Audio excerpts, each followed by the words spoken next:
اشرح لي صدري ويسر لي أمري واحلل عقدة من لساني يفقهوا قولي۔ اللہ تعالیٰ کی بے پایہ حمد و ثنا اور اس کی تعریف، اس کی تقدیس، اس کی توحید کا اقرار اور اس کی نعمتوں کا اظہار۔ درود و سلام ہو رحمت عالم نبی مکرم رسول معظم شاہ محمد الرسول اللہ صلی اللہ علیہ وسلم کی ذات پر، اور اللہ کی رحمتیں نازل ہوں صحابہ کرام پر، ائمہ دین، فقہاء کرام، مجاہدین اسلام اور اولیاء اعظام پر۔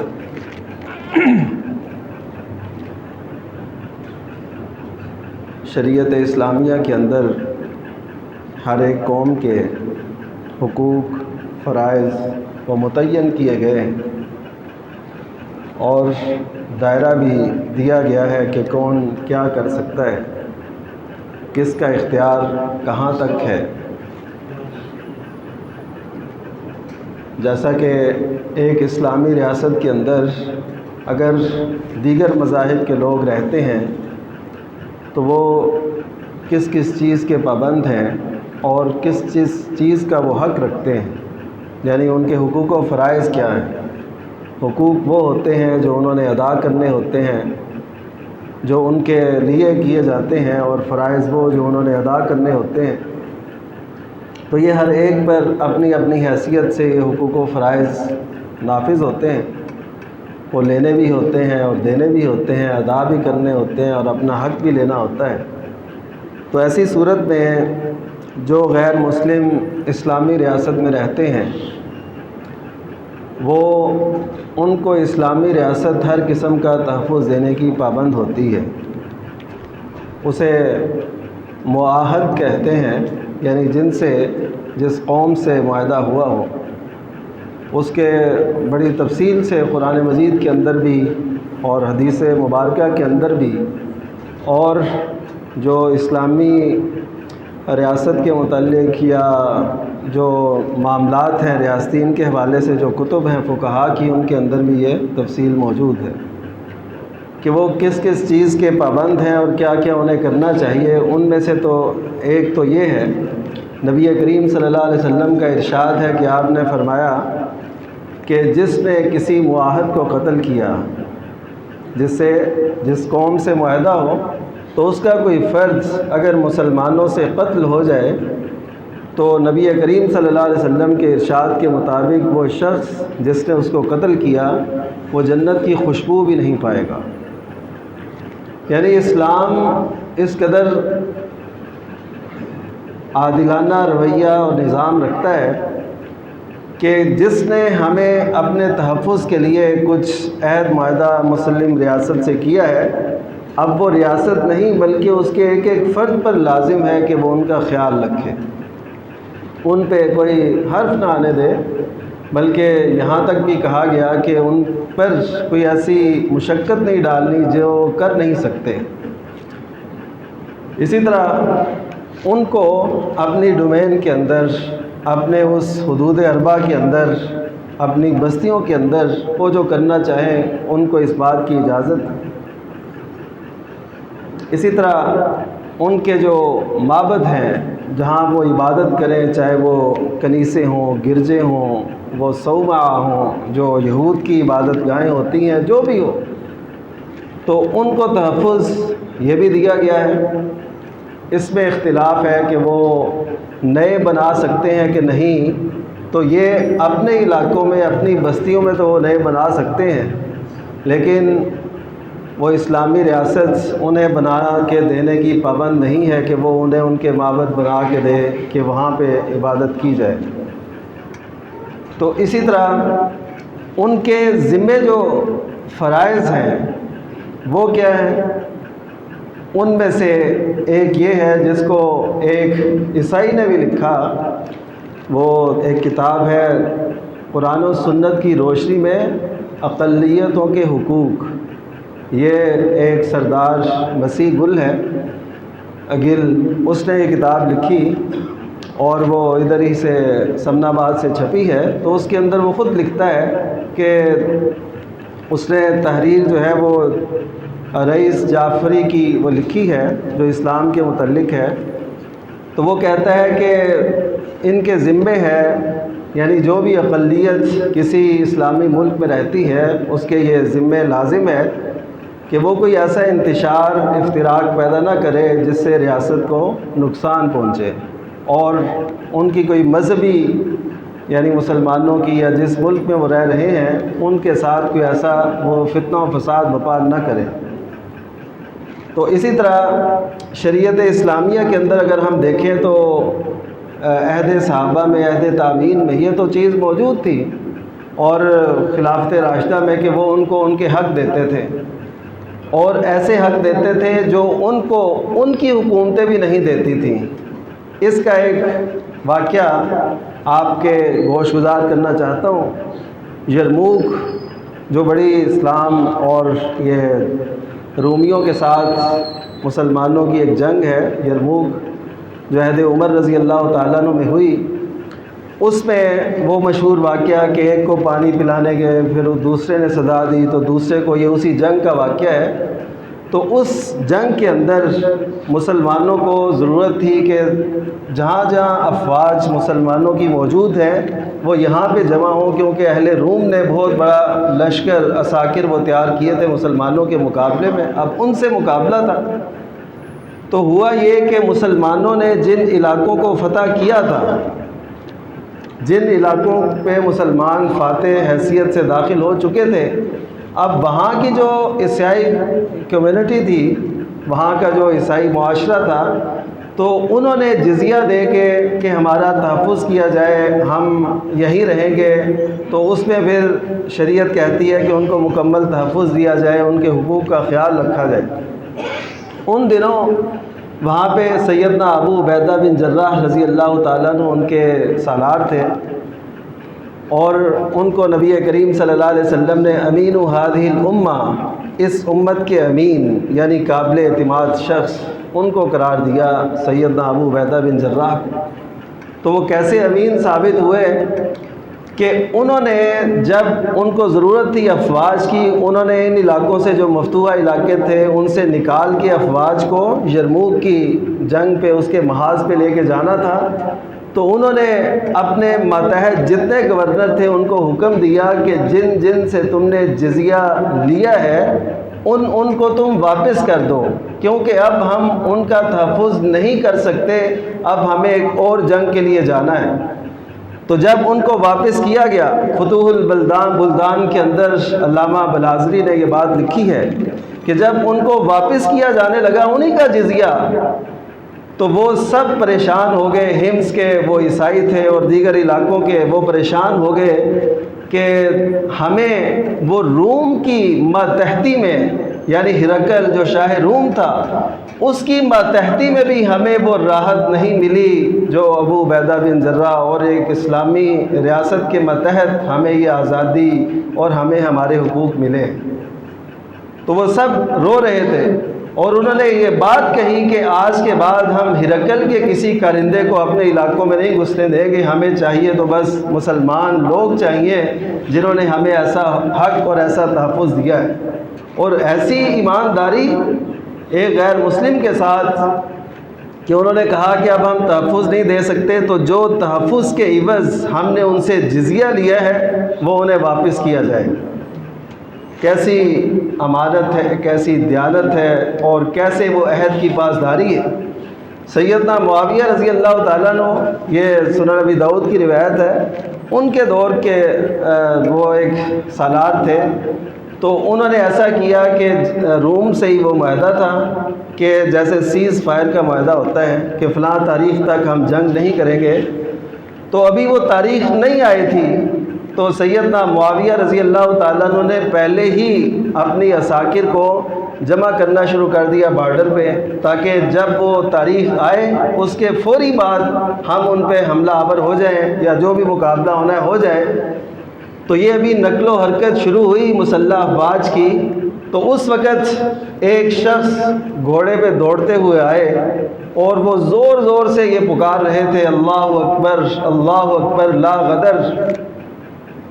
کہ لا غدر کا مطلب کوئی دھوکہ یا فراڈ نہیں ہوگا، یہ ان کا کہنا تھا۔ سب متوجہ ہو گئے ان کی طرف، تو وہ نبی کریم صلی اللہ علیہ وسلم کے جلیل القدر صحابی سیدنا عمرو بن ابسہ رضی اللہ تعالیٰ عنہ تھے۔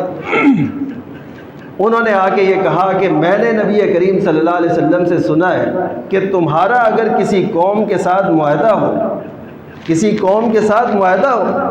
یہ میں آپ کو وہ باتیں بتا رہا ہوں کہ مسلمانوں کا آپس میں تو انتہائی شاندار ایک اخلاق، کردار اور عہد، معاہدے، پاسداری، شروط، ضوابط وہ سب ہونی چاہیے، لیکن مسلمانوں نے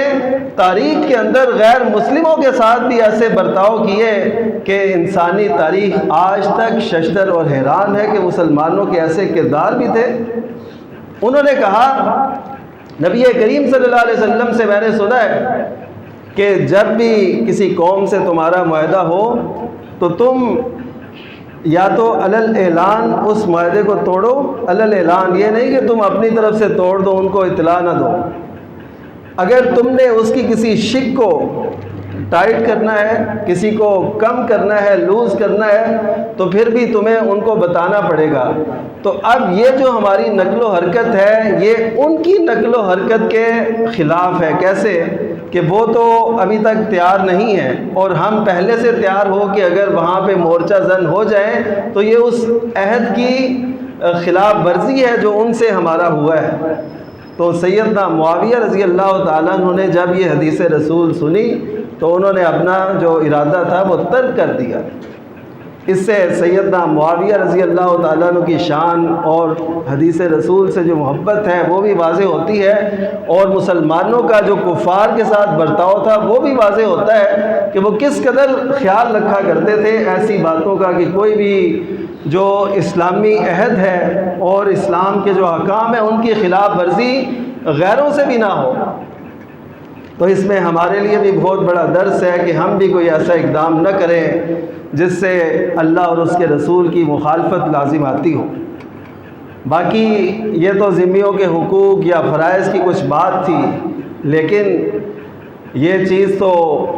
اسلامی ریاست کے اندر شاید آپ کے لیے یہ بات نہیں ہو۔ شاید اس ماحول کے اندر جب سارا میڈیا اور ساری ریاست ایک ہی رخ پہ بہہ رہی ہے، شاید آپ کے لیے یہ بات قابل قبول نہ ہو۔ نبی کریم صلی اللہ علیہ وسلم نے جزیرۃ العرب کے متعلق فرمایا تھا کہ لا یترکو بجزیرۃ العرب دینان، جزیرہ عرب میں دو دین نہ رہنے دیے جائیں۔ اب دیکھیے وہ پیغمبر جو ذمیوں کے حقوق، جو غیر مسلموں کے حقوق کے متعلق ایسے شاندار اور قیمتی نصائح اور رہنمائیاں فرما رہے ہیں، اسی پیغمبر نے یہ حکم دیا کہ جزیرہ عرب کے اندر دو دین نہ رہنے دیے جائیں۔ اچھا، اس میں حکمت دیکھیے کہ آپ نے فوری طور پہ آپ چاہتے تو خود بھی اپنی فوجیں بھیج سکتے تھے، جیسا کہ آپ نے یعنی روم سے ٹکر لی اور غزوہ تبوک پیش آیا، پھر آپ نے اپنی آخری عمر میں سیدنا اسامہ بن زید کو بھیجا جو فلسطین کے علاقے بلقاء کی طرف گئے، آپ وفات پا چکے تھے، پھر اس کے بعد سیدنا ابو بکر نے انہیں بھیجا۔ تو یہ سب کچھ ہو رہا تھا، لیکن آپ نے یہ سمجھا کہ ابھی فوری طور پر ان غیر مسلموں کو جو یہاں پہ آباد ہیں جزیرہ عرب میں، ان کو فوری طور پہ نکالنا مشکل ہے، یعنی یہ ہو نہیں سکتا کہ ایسے ان کو نکالا جائے۔ آپ نے ان کو رعایت دی، پھر ایک وقت آیا کہ ان کو جزیرہ عرب سے سیدنا عمر رضی اللہ تعالیٰ عنہ کے دور میں بالکل نکال دیا گیا، یعنی ایسے سمجھے کہ جزیرہ نما عرب کے اندر کوئی بھی غیر مسلم مقیم آباد نہیں تھا سیدنا عمر رضی اللہ تعالیٰ عنہ کے دور میں۔ اب میں یہ کہنا چاہتا ہوں کہ نبی کریم صلی اللہ علیہ وسلم کا یہ جو فرمان ہے، اس میں بھی تو ہمارے لیے کوئی حکمتیں، کوئی راز پنہا ہے، اور وہ یہ ہیں، حالانکہ وہ نبی کریم صلی اللہ علیہ وسلم کے تربیت یافتہ تھے، خیر القرون کے لوگ تھے، جن پہ نبی کریم صلی اللہ علیہ وسلم نے براہ راست محنت کی تھی، اور آپ نے دعوت اور تبلیغ کے ذریعے سے اپنے حسن اخلاق اور کردار سے ان کی شاندار تربیت کی تھی۔ لیکن نبی کریم صلی اللہ علیہ وسلم کے اس فرمان میں بہت سے راز ہو سکتے ہیں، حکمتیں ہو سکتی ہیں۔ ہمیں جو سمجھ آتی ہے بات وہ یہ ہے کہ نبی کریم صلی اللہ علیہ وسلم چاہتے تھے کہ میری جو امت ہے، یہ میری پیاری امت، اس پر کسی اور تہذیب کے، کسی اور دین کے، کسی اور مذہب کے کوئی دور دور تک بھی اثرات نظر نہ آئے، یہ خالص ہوں، ان پر کوئی ایسے اثرات یا ان کی آنے والی نسلوں پر کوئی ایسے اثرات نظر نہ آئے۔ تو آج دیکھیے کہ یہ تو سب کہہ رہے ہیں جی اقلیتوں کے بڑے حقوق ہیں، آواز اٹھا رہے ہیں، اور یہ آوازیں اس وقت بہت یاد آتی ہیں جب کوئی ایسا سانحہ پیش آتا ہے۔ اب بھی دیکھیے پورا میڈیا ایک طرف زور لگا رہا ہے جی ایسا کیوں ہوا، ایسا کیوں ہوا، ایسا نہیں ہونا چاہیے تھا، لیکن یعنی جڑاوالا میں جو واقعہ پیش آیا، جو بستیوں کو جلایا گیا یا جو گرجوں کو جلایا گیا، یہ اسلامی تعلیمات کے بالکل منافی ہے، لیکن اس پہ کوئی بات نہیں کر رہا کہ قرآن مجید کی اہانت کا واقعہ یہ کیوں پیش آیا۔ اگر وہ کسی دشمن ایجنسی کی یہ کارروائی ہے تو ہمارے لوگوں نے کیوں اس میں سستی کا مظاہرہ کیا، جب وہ کہہ رہے تھے کہ ان مجرموں کو کیفر کردار تک پہنچایا جائے، تو تب تک کیوں نہ یہ بات عیاں کی گئی کہ یہ دشمنوں کی جو ہے چال ہے، وہ عیسائی اور مسلم کمیونٹی کو آپس میں لڑانا چاہتے ہیں۔ اگر یہ بات تھی تو فوری طور پہ کیوں نہ اس کا اظہار کیا گیا، لوگوں کو یہ کام کیوں کرنے دیا گیا، پھر جن پہ شک تھا ان کو کیوں تحفظ فراہم کیا گیا، ان کو قید کیوں نہیں کیا گیا۔ لوگ آواز لگا رہے ہیں، لوگ کہہ رہے ہیں یہ ریاست کی ذمہ داری تھی۔ تو خیر، نبی کریم صلی اللہ علیہ وسلم کی اہانت کے واقعات مسلم ممالک میں ان کا ہونا،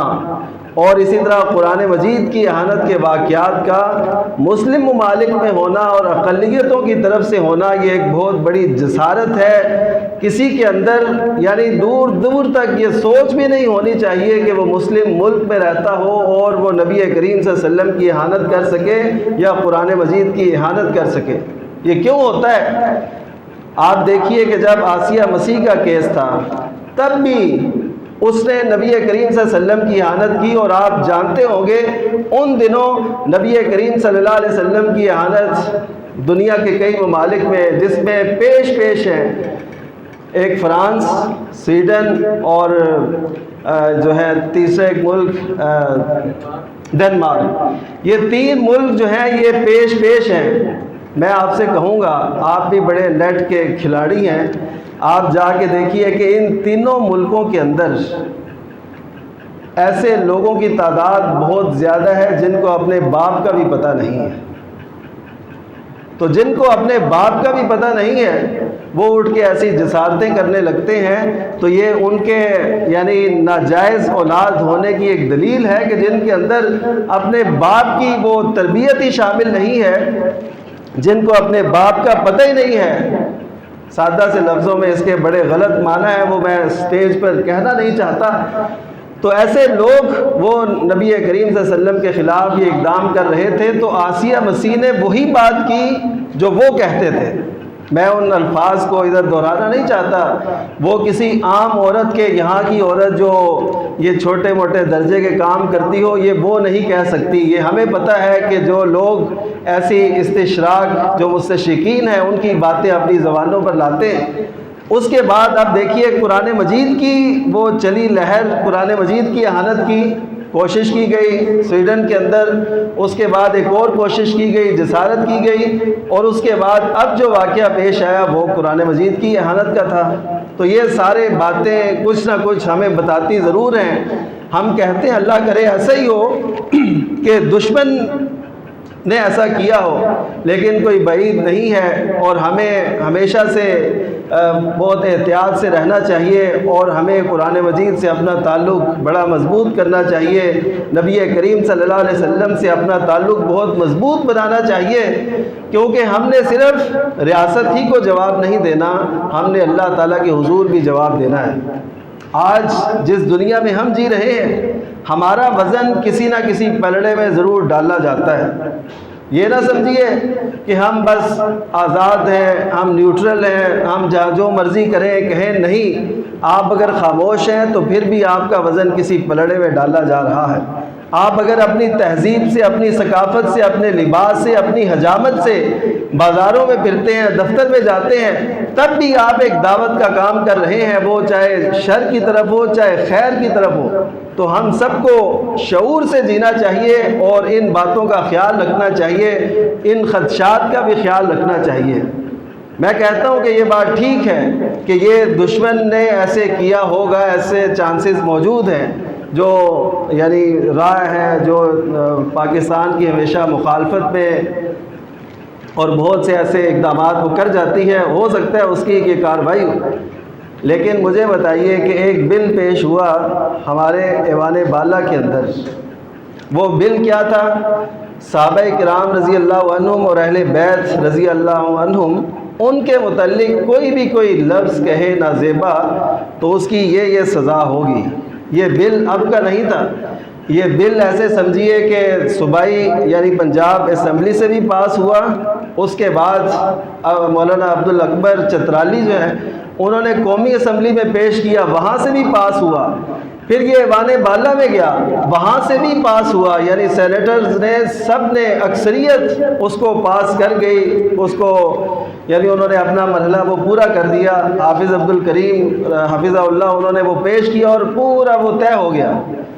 اب اس کے بعد میں آپ کو اس بل کی اہمیت بتا دوں کہ آج جو ملک کے اندر فرقہ واریت ہوتی ہے شیعہ سنی کے نام سے، اس میں ایک صورت کہ اگر شیعہ اپنے عقائد و نظریات میں جو بھی وہ رکھیں، اہل بیت کے ساتھ جو بھی وہ رکھتے ہیں، جو بھی مبالغہ، رائے، غلوف، لیکن وہ صحابہ کرام کے متعلق اپنی زبان کو لگام دے لیں تو ہمارے اندر جو انتشار ہے، جو افتراق ہے، وہ ختم ہو سکتا ہے، کیونکہ یہاں عیسائی بھی موجود ہیں، وہ سیدنا عیسیٰ کے بارے میں کیا کیا کہتے ہیں، یہاں مرزائی بھی موجود ہیں، وہ اپنے مرزا کو پتہ نہیں کیا کیا سمجھتے ہیں اور کیا کیا کہتے ہیں۔ ہم تو اس کے خلاف ہم تب کہیں گے جب ہمارے نبی کریم صلی اللہ علیہ وسلم کے خلاف کوئی عرضہ سرائی کریں گے۔ ہم ایسی اقلیت کو یا ایسے مرتدین کو اس وقت ہم پیغام دیں گے جب وہ ہماری مقدسات اور ہماری مقدس شخصیات کے حوالے سے کوئی بات کریں گے۔ تو اس وجہ سے اگر شیعہ اپنی زبانوں کو لگام دے لیتے ہیں اور اپنے آپ کو کنٹرول میں رکھتے ہیں تو یقیناً یہ اس ملک کے لیے بہت زیادہ بہتر ہو سکتا ہے۔ تو یہ بل تھا، تو یہ بل اتنا سفر طے کرتا ہوا جو میں نے آپ کو روداد سنائی، یہ ایوان بالا سے پاس ہوا۔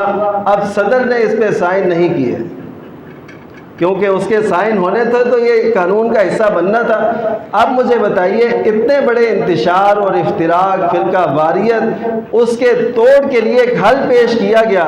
اب یہ بھی کسی غیر ملکی ایجنسی کا کام ہے کہ وہ یہ کام نہیں ہونے دیتی؟ دراصل بات یہ ہے کہ ہم نے یہ قبول کر لیا ہے کہ جو دشمن نے کہنا ہے وہی ہم نے کرنا ہے،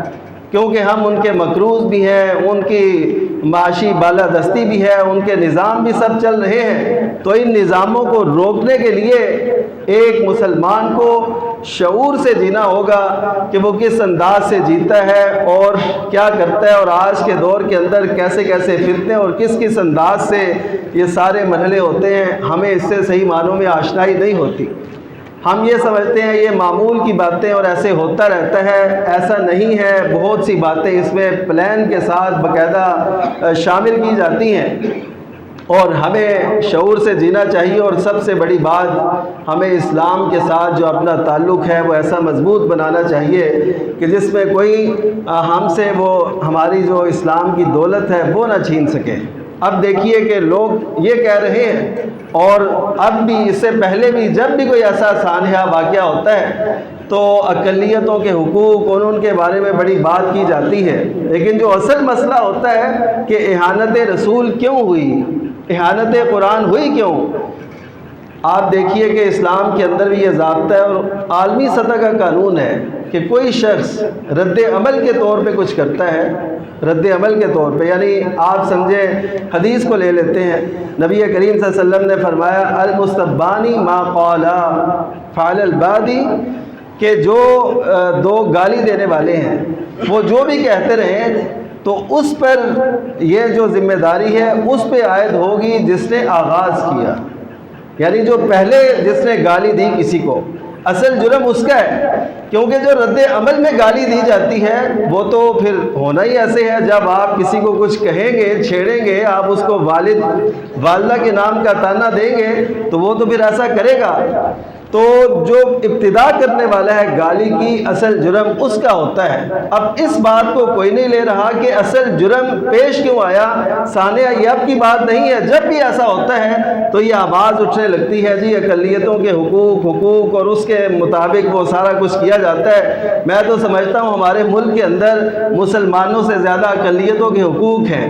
ان کو پروٹیکٹ کیا جاتا ہے، قانون بھی ان کو تحفظ دیتا ہے، عدالت بھی دیتی ہے، حکومت بھی دیتی ہے، اور ان کو ان کے حق دیے جاتے ہیں۔ یہاں تو میں سمجھتا ہوں کہ مسلمانوں کو اپنے حقوق کی بات کرنی چاہیے، اور اس بات کو بھی ایک طرف رکھیے۔ اب انہوں نے ایک ایجنڈا بنایا ہے، یہ اقلیتوں نے، یہ سوچنے والی باتیں ہیں، ان کو معمولی نہ لیجئے گا۔ پاکستان کے اندر لوگ مسلمان ہوتے ہیں، اس میں کیلاشی لوگ بھی ہیں جو کافرستان سے ہیں،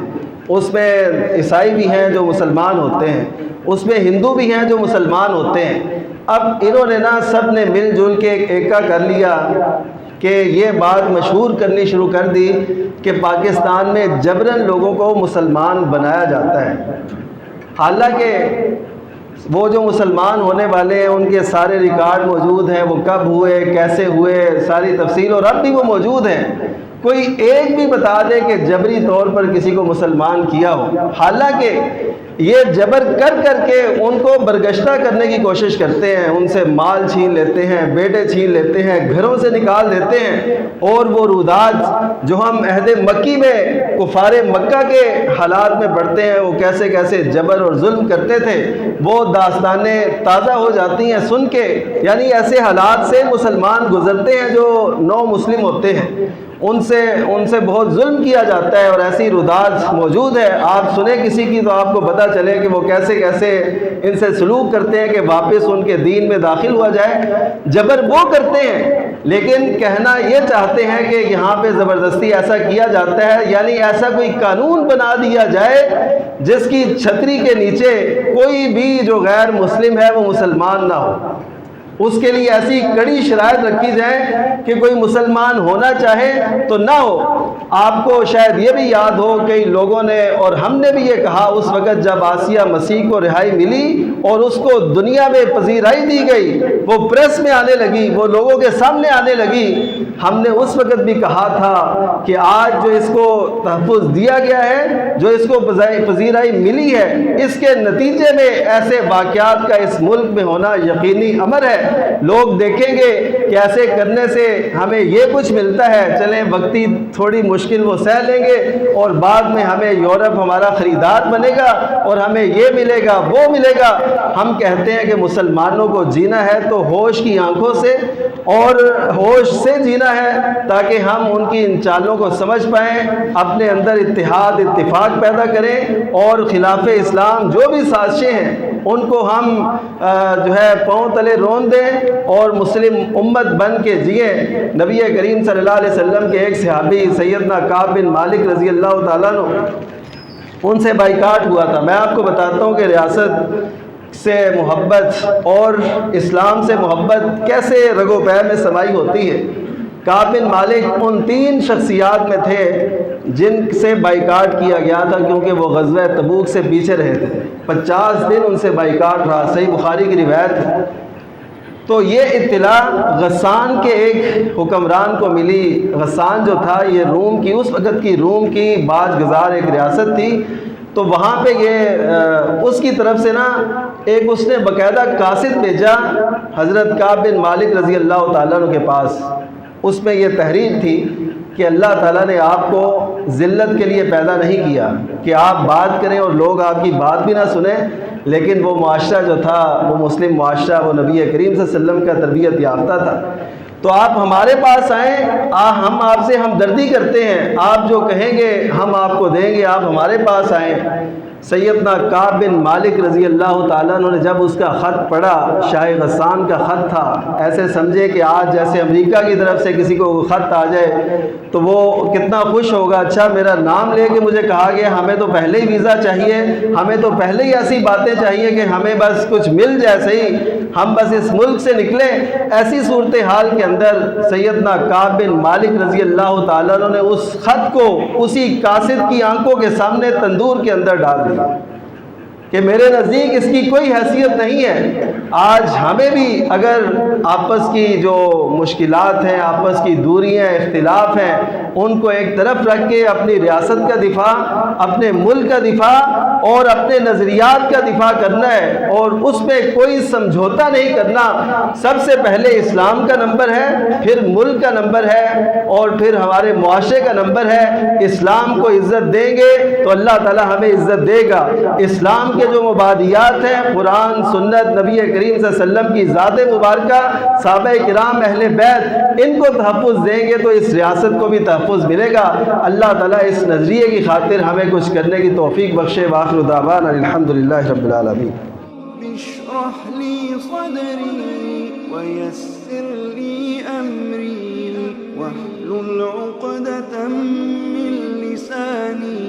يفقه قولي